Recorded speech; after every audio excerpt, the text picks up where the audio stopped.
So now we are learning Python. What is Python? We know very well, and what you can do after learning this Python that we discussed into the last session. So today we are going to discuss about the very basic introduction about the Python. As into the last video that we see where inside C++ that you have to write 5 or 7 lines to perform the same output. Inside Java that you have to write again 5 to 7 lines to produce the same output. But inside Python it's very simple. It's very simple that you have to use the print statement. So now we are get familiar with this print that you have to use this print. Okay. So in our future we will use it maximum time because print is a statement name specify itself. Print. Okay, print it. Okay, if I use the general English terminology, that is the print it. So whatever I will discuss that into the great detail. So this is only just very simple basic introduction. What is the difference between C, C++, Java and Python? Now we are elaborating this Python. Okay. So if I categorize the programming languages, there are two major categories. Okay, two major categories are there. The one is statically typed. Okay, statically typed. And the second one is dynamically typed. Now, if I categorize, this is the categorization of the programming languages. One is fall under the statically typed and the second one is fall under the dynamically typed. Now understand what is the difference between statically typed programming languages and the dynamically typed programming languages. Keep this point into the mind. I am categorizing the programming languages. Okay, not Python. All programming languages that I am categorizing them into two major features. The one is the statically typed and the second one is the dynamically typed. Okay, now understand the concept. If I talk about the statically typed programming languages, the statically typed programming languages are those programming languages. In these programming languages, you have to, okay, you have to define the data types of variable. Define the data types of variable prior to use them. Okay, now what is the meaning of this line? I will explain it. Have patience.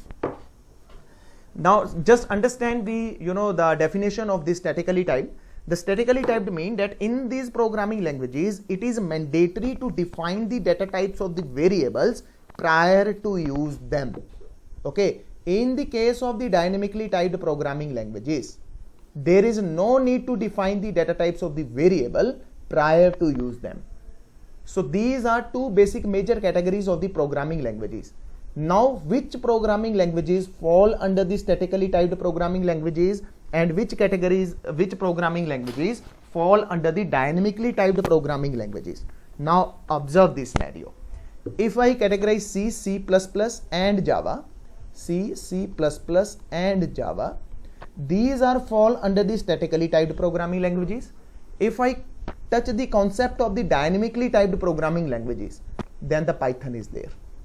Okay, the Python is a programming language which is fall under the dynamically typed category. Now what is the meaning of the dynamically typed? There is no need to define the data types of the variables prior to use them. Now the question is, sir, what are the data types? Okay, sir, what are the data types? Now data itself specify some quantity, some things basically. Okay, if I elaborate this thing into the journal programming, into the journal scenario, then data means something. Okay, some things, anything, whatever thing that you have, that is considered as a data. And type.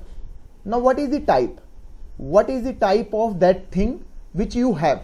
For example, you have chapati. Okay, that's mean it's a solid state. Okay, you have water, that's mean it's a liquid state. So this one is the type in the journal scenario. Okay, liquid, solid, but inside programming languages, there are not solid, there are not liquid. So what we have? We have a data. Okay, we have a data, and who will hold the data? The variables will hold the data. Now what are variables? Okay, what are variables? For example, I ask you a question, bring me glass of water. Okay, bring me glass of water, or I just simply say, okay, just give me water. So you know that water is liquid. Okay, the water is liquid. To hold this water, you will use this glass. Okay, so now this water is a data. Okay, this water is a data, and this glass is a variable or container which hold the data. And what is the type of this water? That is the liquid. That is the liquid. So this is the concept of the data type inside the programming languages.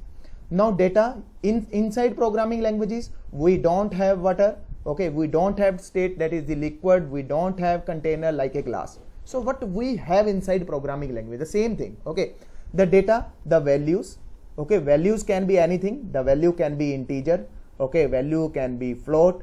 Okay, value can be long. Okay, the value can be double. Okay, the value can be anything. The value can be anything, any mathematical values.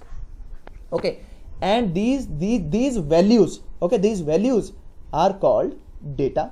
Okay, data. And what is the type? The type of value is, it can be integer, it can be float. Okay, it can be double, it can be long. Okay, that is the data type of that data. Now who will hold this data? Your container will hold this data. Now here the container is called glass, and inside programming languages the container are called variables or identifiers. Both are same. Okay, so keep this point into the mind. Inside programming languages, if I define the data types, so data types mean the container which contain the data, and what type of data that container contains, that is called data type. Okay, the variable, the data type of a variable. Now I think the picture is clear what is the data types. Okay, but back to this main point, the statically typed programming languages are those programming languages where you have to define the data type of variables prior to use them. Now understand the technical meaning of this. Okay, so statically typed,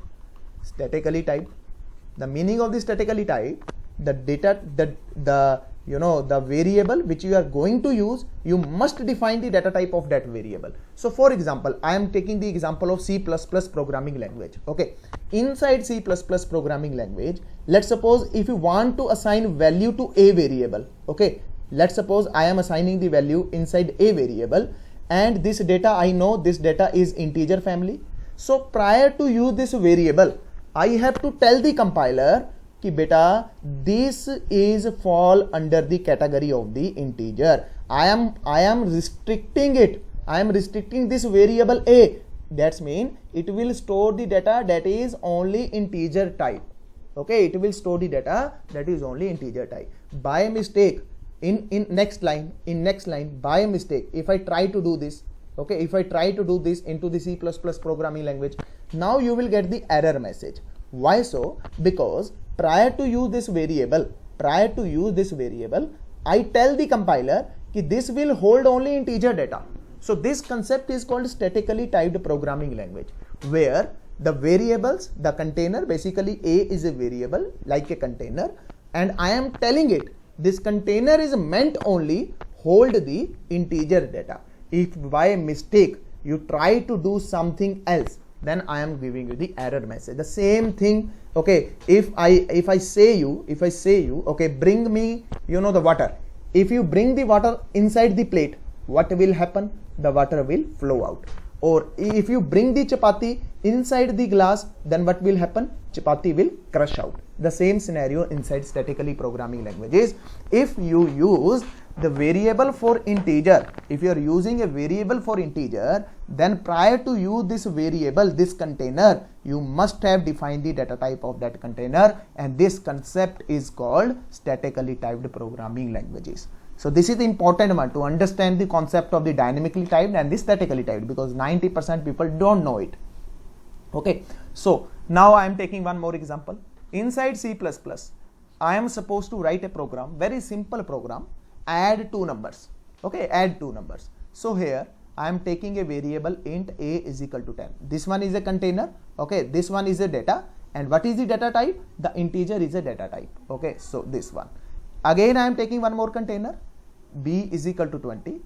Again I am taking one more container, c is equal to a plus b. Okay, so now it will work fine. It will work fine. Everything is integer family. Everything belongs to the integer family. It won't give you any kind of error. By mistake, in next line, I did it. C multiply by 2. Now here it will give you the error message. Why so? Because I am using this d, but where I define the d, where I specify d, I didn't specify this D. D will contain what kind of data, because my compiler don't know. Here my compiler know, okay, you define A, okay, that's mean A is holding the integer value. You are defining B, okay, B is holding the integer value. You are defining C, C will holding the integer value. But what about D? Here you will get the error message, undefined symbol, that is D. So inside C++, why this error occur? Because this C++ is fall under the statically typed programming language. Okay, in this now the picture is clear. In this statically typed programming languages, if you are using any variable, any identifier, then mandatory to define the data type of that identifier. That's it. This is the funda of this statically typed programming language. Now the same thing I want to implement into the dynamically typed programming language. Okay, dynamically typed. Now the dynamically typed programming languages are those programming languages where you don't need to define the data types of variables prior to use them. There is no need. Then how it is possible, sir? Then how it is possible?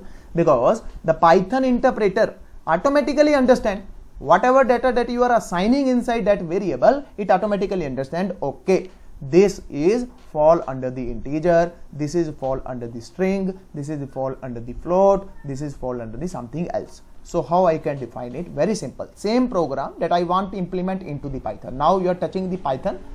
Okay. So I am writing over here Python because this is the Python program. Very simple program. A is equal to 10, B is equal to 20, C is equal to A plus B. Okay, D is equal to C multiplied by 2. Okay, now I am printing print of C. Okay, print of D. It will work fine. It will perfectly work fine. I didn't define anything. I simply use it. I simply use A, I simply use B, I simply use D, I simply use D. In entire program, I never specify the data type of the variable. So this automatically fall under the integer family. This again fall under the integer family. This again fall under the integer family. This again fall under the integer family. Now you will say, sir, okay, you are saying it, but where is proof for the same? I need a proof. I want Python will tell me. When I ask to the Python, then Python will tell me, okay, the A belong to the integer family, the B belong to the integer family, C belong to the integer family. That I want to ask from the Python. But this time you are telling it, okay, I am agreed, but I want the proof for the same. Now, for proof for the same, there is one beautiful function. That function name is called type. Okay, when you print this type of A, okay, type of A, okay, again the type of B, okay, again the type of C. Now you will get in this case the class of int, because this is the fall under the integer family. The class of again int, okay, the class of again int. Now why so? Because Python interpreter automatically understand throughout this entire lines. You never define the data type of A, you never define the data type of B, you never define the data type of C and D and so on. It automatically understand it. Okay, the person enter this value 10, that is fall under the integer family. So when I want to ask from the Python, then I print this type of A, then you are getting the output, that is the class of int, class of int, class of int. For example, I am doing it, x is equal to hello. Okay, x is equal to hello. Now when I print type of x, okay, when I print type of x, you will get the output, that is the class of str, because this is fall under the string family. Okay, this is the fall under the string family. So this concept is called dynamically typed programming language. So throughout our Python, by mistake, if you try to do it, it will give you the error message. And one beautiful feature is again there, you don't need to specify the semicolon anywhere. There is no need. Here you have to specify the semicolons in every line, but here there is no need to define the semicolon anywhere, because if you try to do this, you will get the error message. So it's very, the syntax free. You don't bother about whatever you want to do, you can do. Okay, whatever data that you want to store the variable, dynamically typed programming language. So it convert itself according to that data type. Okay, according to that data type. Here you assign A 10. Now you are getting the output, that is the int. because I never define this anywhere inside this program. Okay, this is fall under the integer and this is fall under the somewhere else. Here I simply assign this string. Now the output is very simple, that is the type of X, then you will get the string family. Later on we will describe this string in great detail, so don't worry about it. So this is just concept of the dynamically typed programming language, and this is the concept of the statically typed programming language. So keep inside your mind, if you are using a Python, then Python is fall under the dynamically typed programming language. Very simple funda, okay, very easy concept, no need bother about it. Simply whatever you want to do, you can freely use that, there is no problem anywhere. Okay, so yes, there are some syntax that we have to keep remember. So for this point of time, it's very easy, these symbols to keep remember. Okay, now I think the picture is clear. Anyone having any doubt till now, you can ask me right now before moving ahead. Anyone having? So perfect. Okay, so now I am moving to the next concept, the variables. Okay, the variables and identifiers. Okay, both are same. Now if I am saying roll number, okay, roll number, so what is this? It's a variable, it's a container which contain the roll number of some identity. For example, roll number of Ram 101, it's containing the 101. So when I am calling it roll number, that means it is giving me this value, that is 101. Okay, so this is the identity. For example, name, now I know the name. Let's suppose the name of the person is Ram. So this is a container which contain the data that is in the string format. And what is it? But what is it containing? It's containing Ram. And what is this? This is the container, or in technically these are the variables or identifiers. So identifier and the variables which are used to hold some data. Okay, just like a container. Okay, just like a container. The layman term, the glass. Okay, the glass, you say glass, automatically came inside your mind, okay, this will contain some kind of liquid. So when you say the plate, so automatically you are asking about this container. Okay, you are asking about this container. Here same that I am saying name, automatically term came inside your mind, okay, this will contain the name of some kind of person. If I say the roll number, automatically came, yes, it will contain the roll number of the person. Now there are some very simple rules to define these container or define these variables inside Python or any programming language. Okay, so for example I am using it cache 10. Yes, it is acceptable, perfectly right, there is no any problem. Okay, so this way, yes, you can use the name of the variable, you can use simply C. Okay, happily work, there is no any issue, no any problem. Okay, you want to use this, okay, by mistake you did it, C $SH. Okay, now you are assigning some value, now it will give you the error message. Why so? Because when you are defining the container name or when you are defining the variable name, you are not supposed to use specific symbols. Okay, special symbols are not allowed.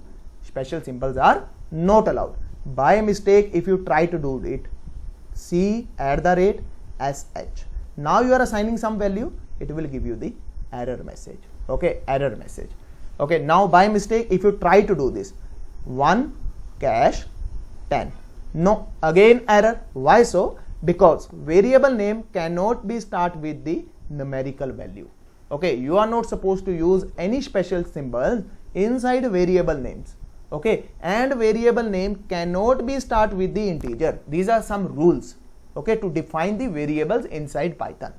So there is only one special symbol that you can use to assign the name of the variable. For example, CASH underscore. Okay, there should not be acceptable, space is not acceptable. Okay, cache underscore, let's suppose you are writing cache underscore final. Okay, now it is acceptable. The underscore is only special character which is acceptable when you are defining the name of the variables.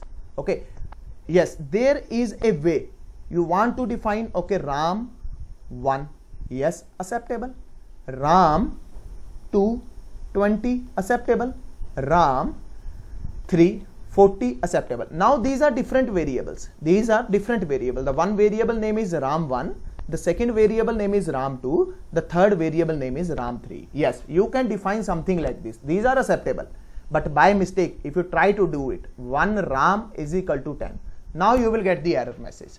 2 RAM is equal to 10. Again you will get the error message. Okay, and there is not, space is not acceptable. By mistake, if you try to give the space, then it will give you the error message.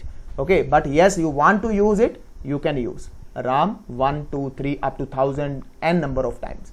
Okay, again one more way is there, RAM underscore 1, 2, 3 is equal to 10, acceptable. The combination of underscore and the numeric values, these are acceptable, and these special characters, any of the special, any special character, if you impart inside your variable name, okay, then you will get error message. For example, you try to do it, roll $sign, okay, $sign. Let's suppose you define this variable and you are assigning the value. Now it will give you the error message. It will say this dollar is not acceptable while defining the name of the variable. So these are some key points. While defining the variable, you must have to follow these rules. Otherwise, you will get the error messages. Okay. So these are very simple fundas that you have to take care about it.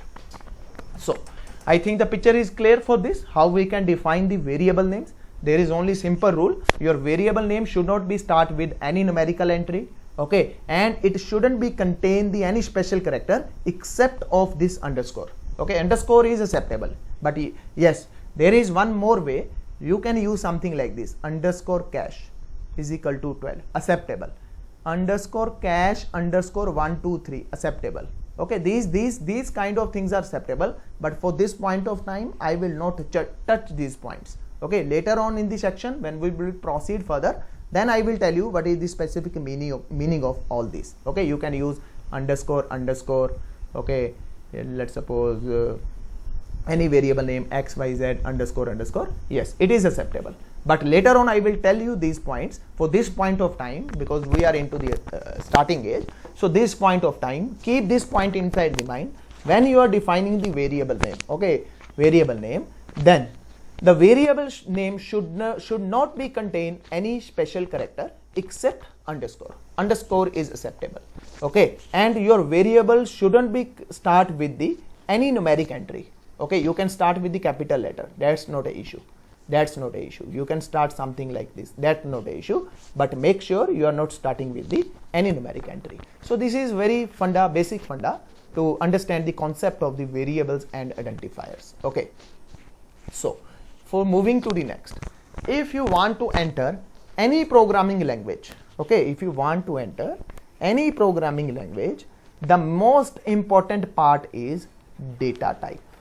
Yes, the data types.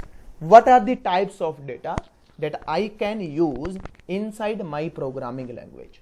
Okay, so whatever programming language that you want to learn, the main important part is the data types of that programming language. If I consider these data types inside Python, so I have two major categories. Okay, I have two major categories. The one category is called mutable, okay, the mutable data type, and another is called immutable data type. Okay, these are two major categories that are available inside the Python. Now, if I further elaborate these categories, inside mutable, what we have, okay, list, we have dictionary, okay, we have set. Inside immutable, that what we have, int, okay, str, okay, float, and the tuple, okay, tuple or tuple. So these are two major categories inside Python. The one concept is called mutable and the second concept is called immutable. Okay, now I am simply just giving you the definition of the mutable. The mutable objects are those objects which can be changeable. The English meaning of the mutable, the objects which can be changeable. So automatically picture came inside the mind. Sir, when we will talk about all these things, that's mean they are changeable. Changeable mean we can change the data of these data types, okay, these variables. Okay, so when I talk about the immutable, the immutable mean the variable or the objects which are not changeable. So you are not supposed to change the content of all these data types, okay, all these classes basically. So I will explain this point, don't worry about it with practical example. So just keep this thing inside the mind. Inside Python, the two major categories are there. The one is mutable and the second one is mutable. Okay, I will touch the the technical meaning of the mutable and immutable. Have patience. Okay, when I categorize the mutable objects, the mutable objects are list, dictionary and set. When I categorize the immutable objects are int, string, float and tuple. That's it. These are 7 data types which are highly used into the Python. If you have good command in 7 data types, I can bet you can easily understand or you can easily crack any Python problem or any generalized problem. So these we will make with these data type approximately 70 to 80 programs only with these. Then we will move ahead. Okay, so we will run step by step. So we will first try to cover 70 to 80 program with the help of these data types. So our the foundation will become the strong, because these are the 7 data types which are highly used inside Python programming. Okay, now I will touch this point in great detail. So if I further define the data types, okay, so how many total data types I have included these are highly used, okay, these are highly used. But what other data type that are available inside the Python, the other data types that are available inside the Python, I am writing all, including these: int, float, string, okay, and then your list, set, tuple, dictionary, okay, then your frozen set, okay, then your complex, okay, then your byte, then your byte array, then your none, range, bool. So these are approximately 14 data types which are used inside Python, but these are 7 data types which are highly used. If you good command into these 7 data types, then you can say it, I know Python in great detail. Rest is nothing inside Python. Okay, rest is nothing inside Python. So included these 7 data types that we have, all these data types, these are approximately 14, 1, 2, 3, 4, 5, 6, 7, 8, 9, 10, 11, 12, 13, 14. Okay, so these are the 14 data types which are meant for solving the Python programs. But these 7 are highly used data types, but we will touch all these data types step by step later on. Okay, not in one shot. So sir, everything is clear till now. But still the concept is this one, sir, what is the difference between mutable and what is the difference between immutable? Okay, so can you please explain this concept, what is the difference between mutable objects and the immutable objects? Why I am saying again object, because inside Python, whatever you are doing, that are the object. Okay, they are the objects. So that's why if I write this, everything is the object inside Python. Okay, so these are basically classes that are available inside the Python, and we are making the object of these classes. For example, the list, so this becomes the list, okay, with the representation of this. Don't worry about it, you don't know it. So first we have to understand, sir, what is the difference between mutable and the immutable objects. You just listen my word carefully and enjoy the meaning. Okay, don't worry about it, nothing to worry. Okay, you don't know list, okay, you don't know tuple, don't worry about it. You just understand the concept of this mutable and the immutable. You have to just enjoy my words, what I am going to speak. Okay, so to elaborate the concept of the mutable and immutable, I am picking this list, okay, and I am picking this tuple from the immutable, and I am picking this list from the mutable to make your concept clear. What is the difference between mutable and immutable objects? Now understand it. On left hand side that I am writing the mutable. Okay, on the right hand side I am writing immutable. Just listen my words and enjoy my the concept what I am trying to explain you. So today we will focus on this concept, that is the mutable and immutable. You don't know anything, don't worry about it. If you listen some new words, don't worry about it, but just try to focus on the concept of the mutable and immutable. Okay, inside Python, as I told you earlier, everything is dynamically typed. Okay, the Python is pure dynamically typed programming language. So sir, you are saying it, okay, mutable, and the another one is the immutable, and you pick it out from the mutable object list to understand the concept, and tuple to understand this concept. Okay, I pick it out these two data types. Okay, I pick it out these two data types. When I use integer, you can check it out. I simply just do it, and automatically this become into the integer family. Okay, so I never define something like this. I never define something like this. So how I can define the list? How I can define the tuple? So there is no such way that you can use list L. Okay, no, this one is wrong way. Okay, I already told you, you don't need to do something like this. So it will give you the error message. So how we can define inside Python that object is a list type and that object is tuple type? So very simple, very simple. When I use these braces, okay, these braces, these square braces, okay, inside tuple I use these braces. Now when I type, okay, you want proof? Surely, print of type of L. Okay, print of type of T. So now in this case you will get the output, that is the class of list, because this is fall under the list family, and in this case you will get the output class of tuple or tuple, whatever you want to pronounce, you can pronounce. Okay, so how Python interpreter understand it? This L is a list with these braces. Okay, with these braces. And how Python interpreter will understand this is tuple? So with the help of these parentheses. Okay, these parentheses, and these are the square braces. Now picture is more clear. If you want to define the list object, you have to use something like this. If you want to object the tuple object, you have to define something like this. But sir, the concept is still remains same. What is the difference between mutable and immutable? Don't worry about it. Don't worry about it. So now sir, what is list and what is tuple? So list is collection of heterogeneous object. Okay, heterogeneous object. Again, tuple is collection of heterogeneous object. Now sir, what is heterogeneous?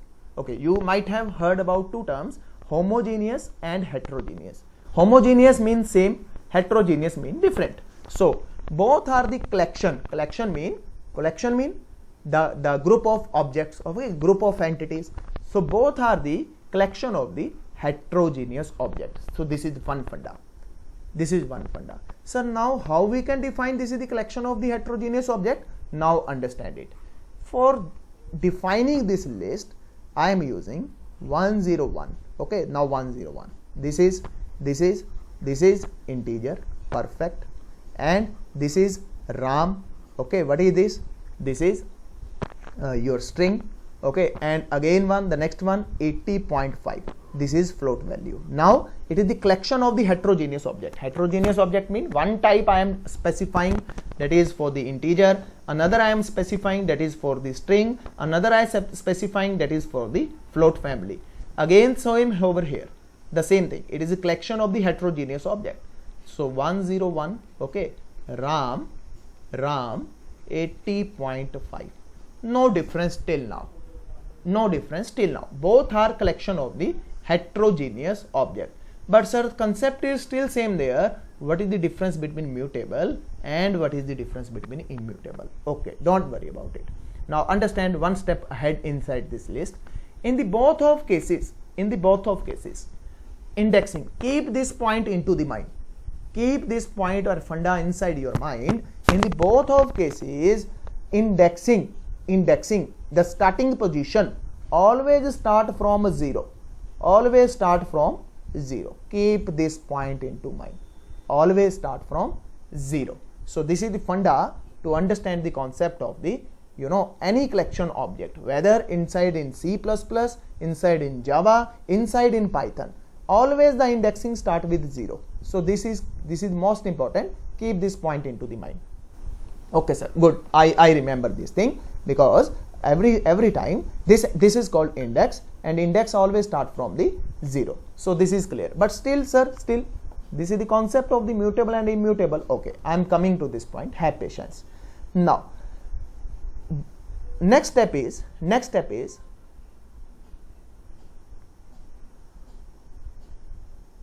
okay, next step is now what I am doing, I am printing of L of 0. Okay, now what output I will get? I will get the output 101. Perfect. There is no problem at all. Again over here, print of T of 0. Okay, T of 0. Again I will get the output, that is the 101. Okay, no problem at all. There is no difference till now. Okay, one more time. I am printing L. Now what output I will get? I will get the complete data, 101 RAM 80.5. Perfect. Okay, I am printing T. Now what you will get output? 101 RAM 80.5. No difference till now. Okay, here the difference is only for parentheses. Okay, so there is no difference. Now understand the concept of the mutable and immutable. Okay, now understand the concept of the mutable and immutable. So now I want to change the content of this RAM to Ram Kumar. Okay, I want to change the concept of this RAM to Ram Kumar. Yes, you can do it. Sir, how it is possible? What I am doing, L of index number 1, this is the index number 1, I am assigning new value, that is Ram Kumar. No problem. When you press enter, automatically the whatever you made changes over here, that would be reflected to your original data. When you print L, what output you will get? 101 Ram Kumar. Okay, Ram Kumar 80.5. I change the content. Why so? Because this is the concept of the mutable object. Okay, that's why I can change the original content. This one is my original content, and I want to reassign the new value on this index. Yes, you can happily do it. But if you try to do the same thing inside this tuple object, okay, T of 1, and you are trying to assign this Ram Kumar, when you press enter, immediately you will get error. What error that you will face? This assignment is not applicable in the case of tuple. So this is the difference between the mutable and immutable object. The mutable objects are those objects which you cannot change mutable objects are those objects where you can change the content of the data. Okay, so you are supposed to change it. Yes, definitely you changed it. Here is the proof. In the case you are getting the data into this list format, and in the one format, in the one index, you want Ram Kumar and you want to change it, happily you assign the new value to this first object and happily it change it. But in the case of tuple object, when you try to do same, immediate you will get the error message. So this is the concept of the mutable and immutable. Keep this funda inside mind, because this is very basic to enter inside the Python. So mutable object which you can change, immutable object which you are not supposed to change the content. Okay, I am taking one more example. This time you guys will tell me. Okay, so I am taking integer. I know integer is immutable. Okay, integer is immutable. So I am doing it. A is equal to 10. Okay, perfect. Print of A multiplied by 2. Okay, print of A, and then A is equal to A multiplied by 2. Print of A. Okay, and print of A multiplied by 2, and print of A. Now you guys will tell me. Okay, in this case what output I will get? Hanji, please tell me. Hanji, anyone please tell me? 20. Okay, so in this case you will get 20. Perfect. You will get 20 output. Perfect. Okay, in this case what output you will get? 10. 10. Perfect. Okay, in this case, and when you print again after compilation of this line, what output you will get?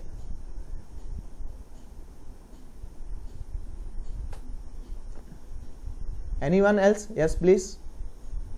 In this case, what output you will get? After performing this, what output you will get? No, you will get 20. I will tell you why so. Again, here you are getting the 40, here you are getting the 20. I will tell you why so.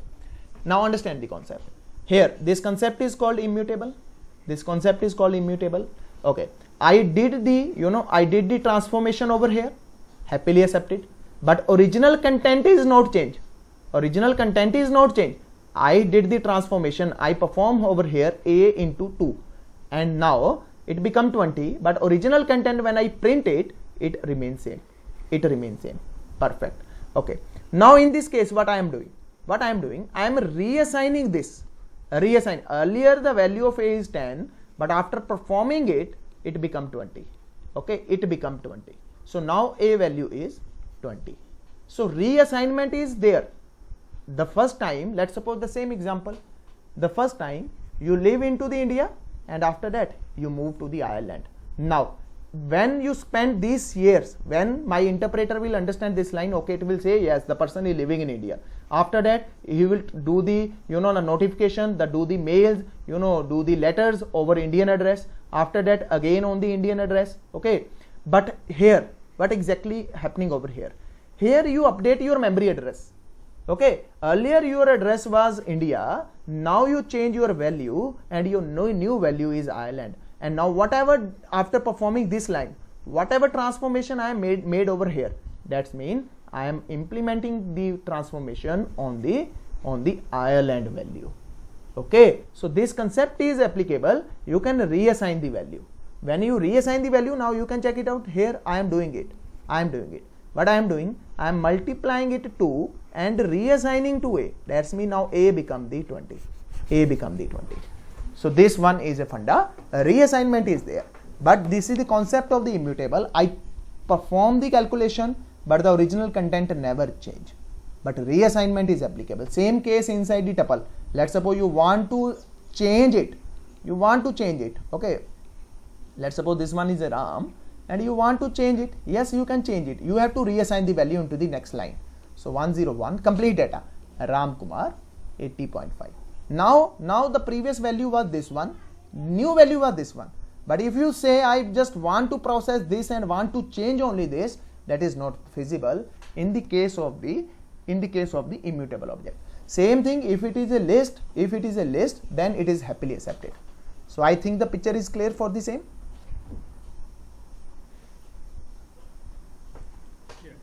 Okay, anyone having any doubt till now, please let me ask before moving further.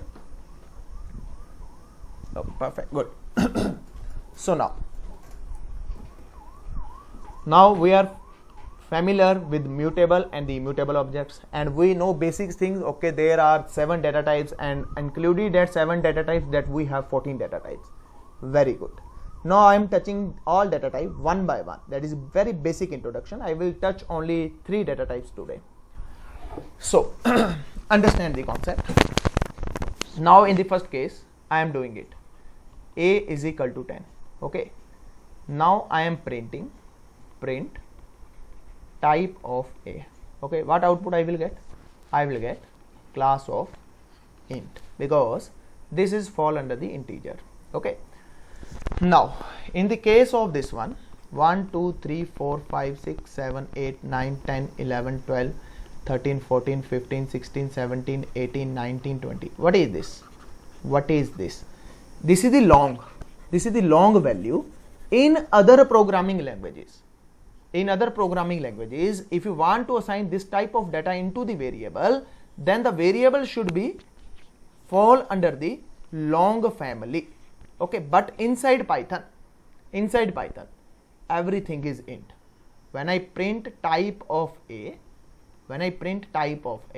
again you will get the integer. Okay, that is the class of integer. So keep this point into the mind. If you play with integer values, okay, if you want to play with integer value, there is only one major class and one major data type, that is called int. that is called int. That's it. Okay, but same case inside the float. Let's suppose you want to play with float. Okay, you want to play with float. So let's suppose this one your value 10.62345. Okay, so this is the float value, this is the double value. In other programming languages, if you want to hold this amount of data, then the variable should be double. Variable should be double. But inside Python, there is no long, there is no double. If you want to play with integer, the data type is integer. If you want to play with float values, pointing value, the data type is float. That's it. That's it. Keep this point into the mind. There is no long, okay, there is no float. Okay, there are only two data types which are respective to these, that is the int and float. Okay, sorry, double. Let me correct myself, double. Okay, there is no long, there is no long, there is no double. Only two data types are there. The one is int and another one is float. So our things become more easy. So you don't bother about long, you don't bother about float. Sorry, double. You just make sure, okay, if my data is in like this or like this, that would be considered as an integer inside Python. If my data is like this, that would be considered as a float inside my Python. So I will show you practical for the same. Now, how I can run the Python? Very simple, very simple. You don't need to do anything extra. Just press your window key. Okay, press your window key. Type over here IDLE.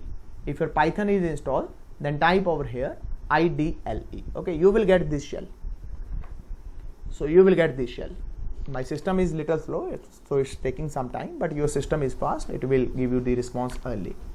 Okay, so your shell will be open on the screen. Just wait for some time. Okay, let open the shell. Very simple. You just click on the window key. Okay, window key. After that, you press IDLE and you will get this. Double click over there and you will get this.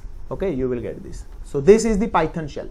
In starting days, in 1 or 2 days, we will work over here. But when our actual programming start, then we will move to the notepad. Okay, then we will move to the notepad. So for very basic thing, I will use this shell, or I will also suggest you just play for 1 or 2 days with this shell. Okay, then we will move to the notepad. So the previous one, this concept is called shell, and my Python version is 3.6.5 version, and might be if you install 3.8 version, then it will show over here 3.8. If your version is something else, then it will show something else. Okay, now understand the concept. Now I am taking a is equal to 10. Okay, a is equal to 10. So b is equal to 20. C is equal to a plus b. Very basic concept that we learned previously. Okay, then now I want to print this C. Now what output I will get? I will get the 10 and 20, that is 30. So you are getting the output, that is the 30. Okay, inside shell, to print the content, there is no need for this print. Okay, there is no need for print. If you directly write this C, automatically you will get this 30. Okay, but when we will work inside the notepad, then the print is highly required. Otherwise, the output would not be print on the screen. But inside shell, yes, there is no need to print this, the print function explicitly. Automatically, when you press C and press enter, you will get the content, whatever content inside this, C, that would be appear on the screen. So this is very basic thing that you have to keep remember. Whether work like this or like this, choice is again your. Okay, so sir, I want to check out the type of this. Then I print type of A. Now you will get the class of integer. So this A fall under the category of the integer. Okay, now A contain 10. Okay, the same thing. Now I am reassigning the value to A. Okay, now this time I am taking this huge value. Okay, this huge value. So let me remove this ER, otherwise it will give the error message. Okay, I am taking this huge value. Okay, in other programming languages, if you want to accept this type of data, then there is need of the long data type. But inside Python, there is no long, no double. Okay, so sir, where is proof? Okay, I print this A. Now you are getting the output. When I print the type of A, okay, when I print the type of A, you are getting the class of the integer. In this case, When the value is a is equal to 10, you are getting the class of int. In this case, when the value is so high, so long, then it is again considered as an integer. Okay, so one more case. Now b is equal to 10.5. okay, now, or 10.3. I want to check it out type of this b. So what output you will get? You will get the output that is the float. Okay, you will get the output that is the float. So same thing if I do over here, 1 2 3, something like this, very long value after float. So here again it will consider as a float, but reassigning is acceptable. Earlier b contained this value, but after processing this line, the b value has been changed. The b value become this huge value, this double value. Okay, and this double is nothing over here. There are only two terms, one is the integer and the second one is the float. I think the picture is more clear. Okay, I think the picture is more clear. So I am moving further. Now understand the concept of the mutable and immutable. Okay, so I am taking over here. So here is one more problem. You cannot move up. Okay, so it will, fall down. So it's, you can consider it's a property or it's a problem, whatever you want to consider, you can consider it. Okay, so it will move down. There is no chance you start working over here. Okay, there is no chance. But if you want to use this content, so you simply, what you can do, just click over here on this point and press enter. Automatically the selected one would be appear on the next line, where you want to execute it. So this you can do it. But if you want to say, okay, change over here and made some changes over here, that it will not allow you. Okay, so this is again the, you can say the property, or it can be the, the fault for this one. So now understand it. Now I am taking the concept of the mutable and immutable. Okay, this one is list and this one is tuple. Okay, sir, where is proof? Type of L. Okay, type of T. And now we know very well, one is fall under the category of the mutable and the second one is fall under the category of the immutable object. Now I am assigning some value 101 comma let's suppose Ravi.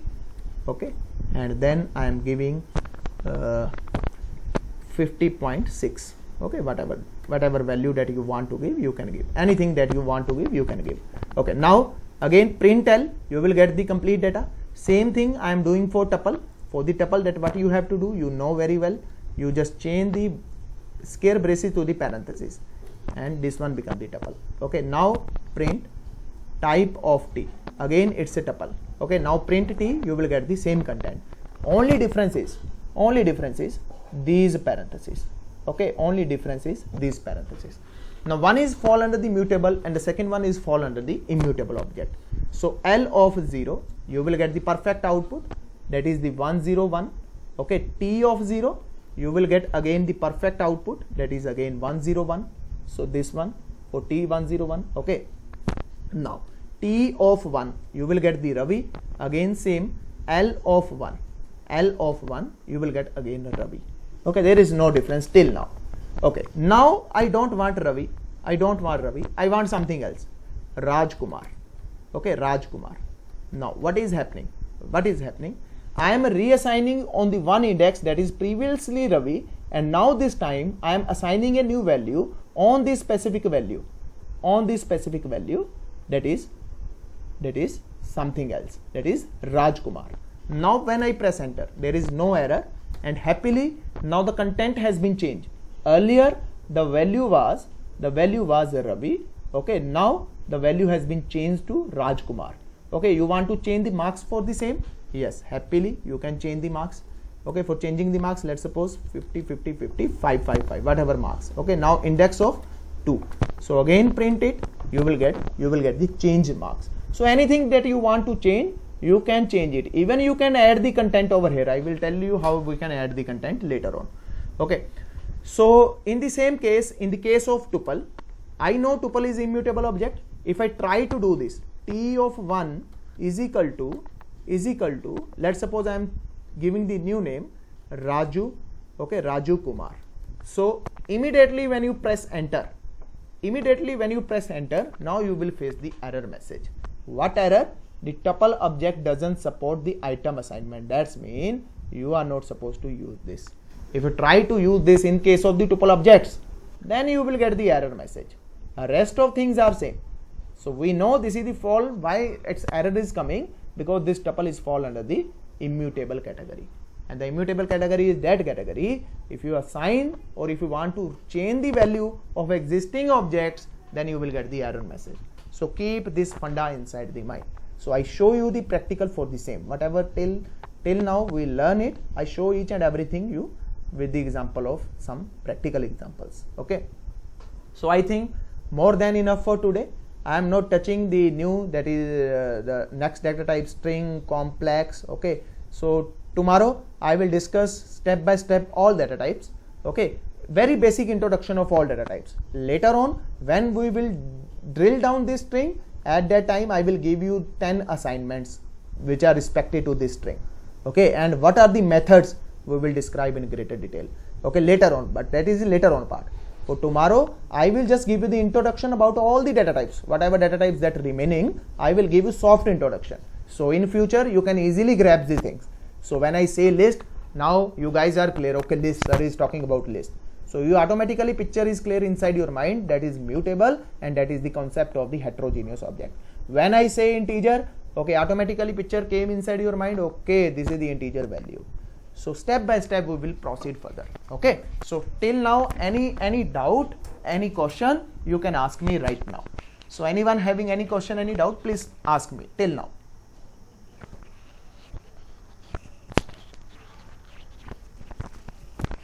Hani, please. Everyone is there or slept out?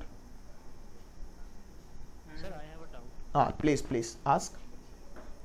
When we write tuple T, okay, and when we write list L, then we use brackets Yes.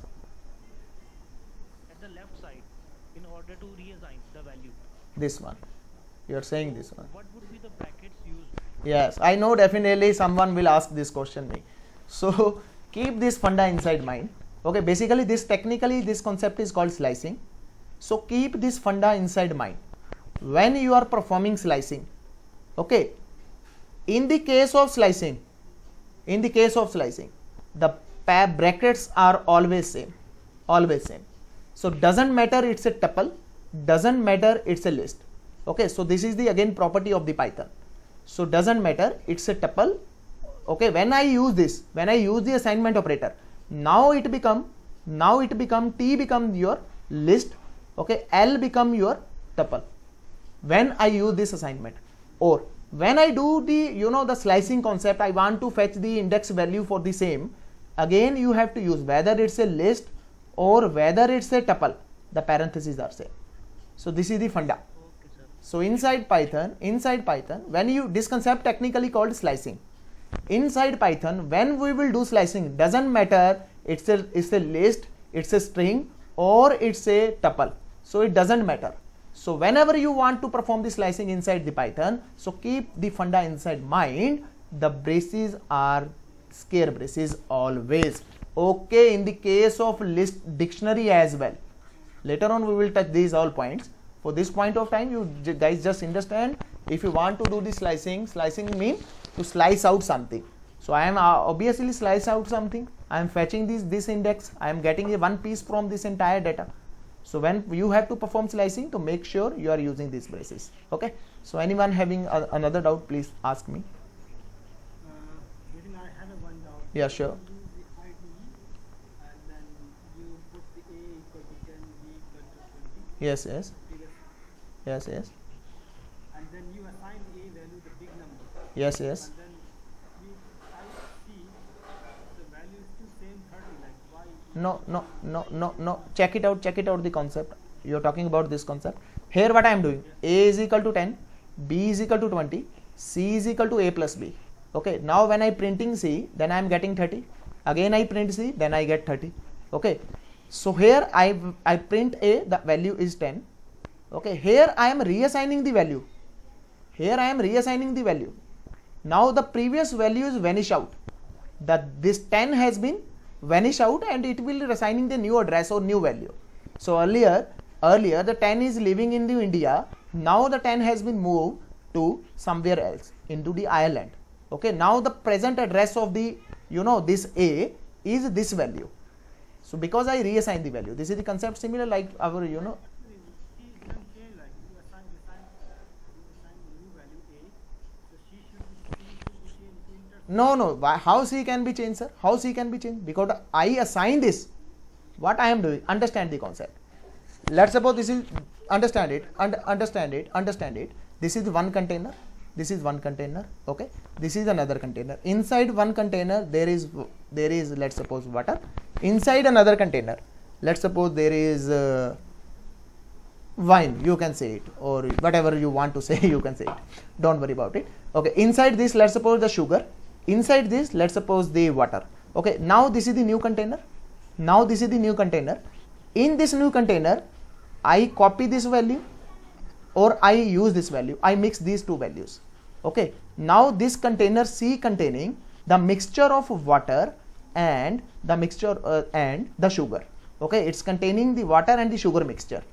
Okay. Now what I did, I change the content over this. Over here I add the cold drink. Okay. Cold drink. Now C would change or not? No, C wouldn't change it, because it is assigned with water and sugar earlier. Doesn't matter. That doesn't matter. The value of A has been changed, but it contains this value, na?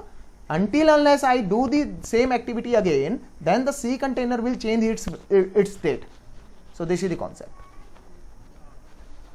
Okay. Anyone having any doubt? I think the Helen ma'am is asking something, and she suddenly stopped. No, I was going to ask similar to that about the A, B, and C and about forming. Okay. Now I think the picture is more clear. And Yogesh, do you have any doubt? No, sir, not yet. Okay, I think the steps are very simple. I elaborate each and everything in great detail. So I am not on the starting days. I will work on the speed of 10, or you can say in the first gear. Whenever I feel okay, now put the second gear or third gear, I automatically put up the third gear, and you guys will not take a load. If I in the starting days, if I enter into the gear number 3, you guys will take the load. So I don't want to give you load. So I will run step by step, slowly, and when I feel okay, now speed up things, then I will automatically speed up things. Okay, so your task is whatever we did today. The video will be available you guys within 1 or 2 hours. So if you have any doubt, listen my videos. Otherwise, try by your own. Okay, when you stuck somewhere, then go to the videos. Okay, then go to the video. And I think there is no much content inside video today, because we just discussed the very basic things. Okay, so I think okay for today. Yes, sir, sure. Okay, so Helen ma'am, please make present